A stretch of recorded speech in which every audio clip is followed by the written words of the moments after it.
nhưng mình che luôn nơi chùm mùi mà nước anh chẳng ấy công vậy cho thằng này lọ pe khoảng ngày nó mày thấy ấy khla chẳng ai giống nè đau tôi một con lọ một con phục lẹ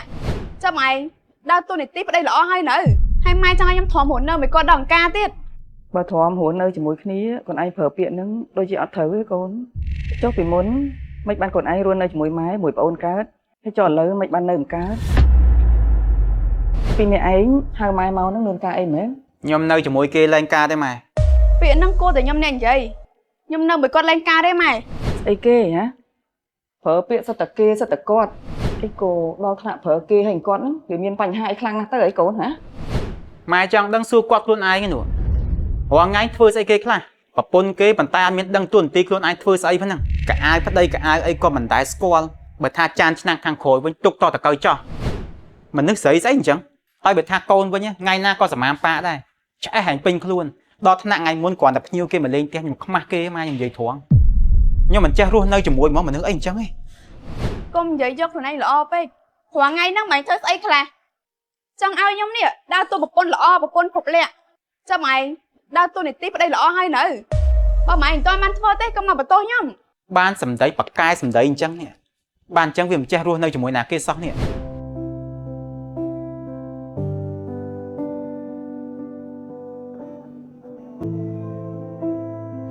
ba mày nên tập can cho cô chấm ho chẳng tiết á dân năng mới khniết ca đấy bông ôi bong rong chạm biển năng đôi khnia bong có luôn nơi chùm mùi anh ọt ca đôi khnia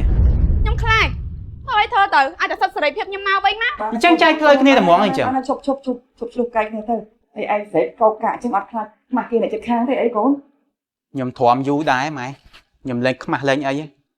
đi hai chỉ vật nè ắt khoa hướngกับไปกับปอกบอกบางจานช่างใจชุกเนี่ยhướng tôi tai à say á bà sân chỉ hãy bật muộn ăn vậy có không nào cái thải cô đây con à là biết khơi kia chuột này hay giờ sang mà chặt tham lưỡi phượng chăng បងឯងតាអ្នកហៅខ្ញុំមកខ្លួនឯងខ្ញុំអត់មានកម្រងមកហ្នឹងទេ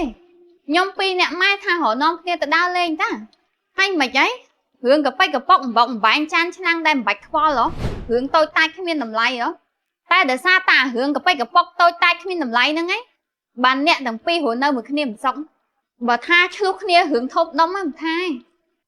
តែនេះឆ្លោះគ្នារឿងកប៉ិចកប៉ុកតូចតាចអញ្ចឹងចំណងប្តីប្រពន្ធបងឯងពីរអ្នកហ្នឹងផុយស្រួយដល់ថ្នាក់ហ្នឹងផង បើcòn anhទាំងពីរអ្នកនេះឆ្លោះគ្នាបែកបាក់គ្នាcòn anhគិតមិន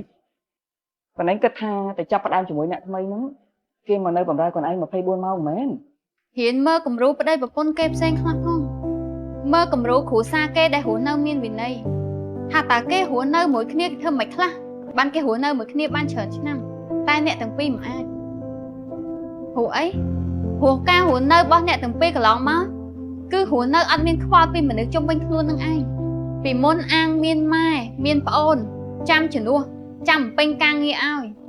ដល់ឥឡូវអត់ពីម៉ែអត់ពីប្អូនធ្វើការងារកប៉ិចកប៉ុកនឹងខ្លួនឯងអត់បានមែន វាមិនមែនគ្រាន់តែការងារផ្ទះប៉ុណ្ណឹងបងធ្វើមិនកើតព្រោះបងតាំងចិត្តធ្វើបងធ្វើបានម្នាក់ឯងប៉ុន្តែគ្រាន់តែបងនោះពិបាកនោះព្រោះនៅជាមួយគេម្នាក់នោះ ម៉ែលឺឯងលឺសំដីកូនម៉ែឯងអត់ហើយម៉ែចង់ឲ្យខ្ញុំធំខ្លួននៅមិនគាត់ដល់ការទៀត បើធំរស់នៅជាមួយគ្នាcòn anh ប្រើពាក្យហ្នឹងដូចជាអត់ត្រូវទេកូនចុះពីមុន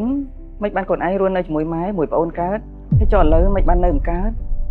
តំណងគ្រួសារវាមានកត្តាច្រើនដែលចូលរួមទើបនៅជាមួយគ្នាកើតហើយបើប្តីបង្រាយហើយប្រពន្ធនឹងសម្អាតទៅហើយបើប្រពន្ធបរិយាយឯងជាប្តីនឹងសម្អាតខ្លះទៅការងារប្រពន្ធនឹងឯងធ្វើមិនកើតទេរៀនយល់ពីគ្នាអធិស្ឋានឲ្យគ្នាមានរឿងអីភាសាគ្នាទៅប្រពន្ធនឹងខ្លួនឯងធ្វើមិនកើតទេ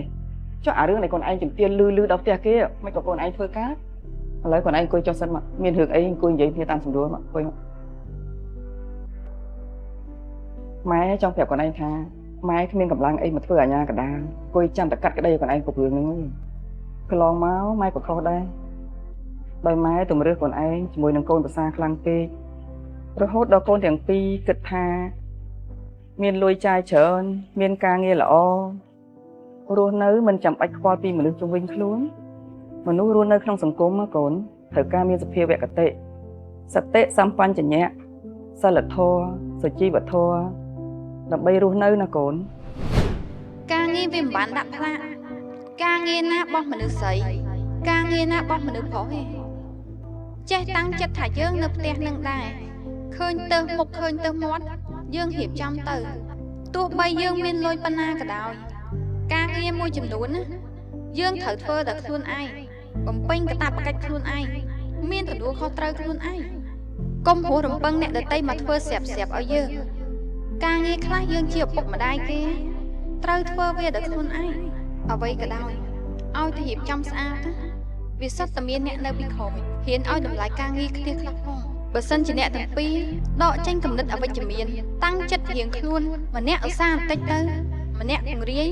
ម្នាក់សម្អាតទៅម្នាក់ធ្វើម្នាក់ក៏ជួយបរិស្ថានរស់នៅវាស្អាតហើយទាំងពីរអ្នកក៏រស់នៅបានសុខសប្បាយជាមួយគ្នា ខ្លួនឯងជាប្តីប្រៀបដូចជាឪពុកដូចជាបងប្រុសកូនគួរតែចេះមើលថែគ្រួសារមានអធិស្ឋានឲ្យប្រពន្ធរឿងតូចតាចកុំឲ្យទៅជារឿងធំការងារខ្លាំងបើកូនអាចជួយបានជួយប្រពន្ធខ្លះទៅមើលកូនបញ្ចុកបាយកូនងូតទឹកឲ្យកូនសុទ្ធតែជាការងារដែលកូនអាចជួយបានសីនីកូនក៏ដូចគ្នាខ្លួនឯងជាប្រពន្ធជាស្ត្រីទោះបីកូនស្អាតកូនមានការងារល្អធំដុំយ៉ាងណាក៏ដោយកូនមានលុយច្រើនប៉ុណ្ណាក៏កូនមិនអាចចោលការងារផ្ទះបានដែរដើម្បីប្តីដើម្បីកូនបានរស់នៅក្នុងផ្ទះមួយដែលស្អាតមានអនាម័យធ្វើម្ហូបឲ្យកូនឲ្យប្តីបានហូបឆ្ងាញ់ដល់ពេលចៅស្រីម៉ែធំដឹងក្តីក៏អាចមើលគំរូដ៏ល្អពីម្ដាយរបស់គេមិនដែរពេលដែលប្រពន្ធធ្វើការងារហើយមានប្តីជួយអញ្ចឹង មានអីម៉ែតទៅពេលយើងចោលឲ្យទម្លាប់ទុកសិនពជាសិនតាមពិតការងារអត់មានធំដល់ថ្នាក់ធ្វើមិនកើតទេការងារទូចសោះហ្នឹង បានប្តីខ្ញុំក៏ជួយម្ដាយម្ជើងការងារក៏សូវច្រើនដូចមុនហើយខ្ញុំក៏សូវពិបាកចឹងម៉ែ ហើយឥឡូវសម្រាប់ជំនួយថាឈប់ឈូគ្នាទៀតអីចឹងណា អើយដកតែរឿងហ្នឹងទៅរស់នៅបានសុខហើយ ឥឡូវឈប់ឆ្លោះគ្នានឹង សង្ឃឹមមួយថ្ងៃក្រោយកុំហៅខ្ញុំឲ្យម៉ែមកសម្រួលទៀត បានហើយបងដឹងហើយ ជីវិតប្តីប្រពន្ធត្រូវចេះជួយគ្នាចេះយល់គ្នាគិតពីគ្នាទោះមានឧបសគ្គអីក៏យើងដោះស្រាយបានដែរ អរគុណច្រើនណាស់ម៉ែ ខ្ញុំអរគុណម៉ែច្រើនហើយ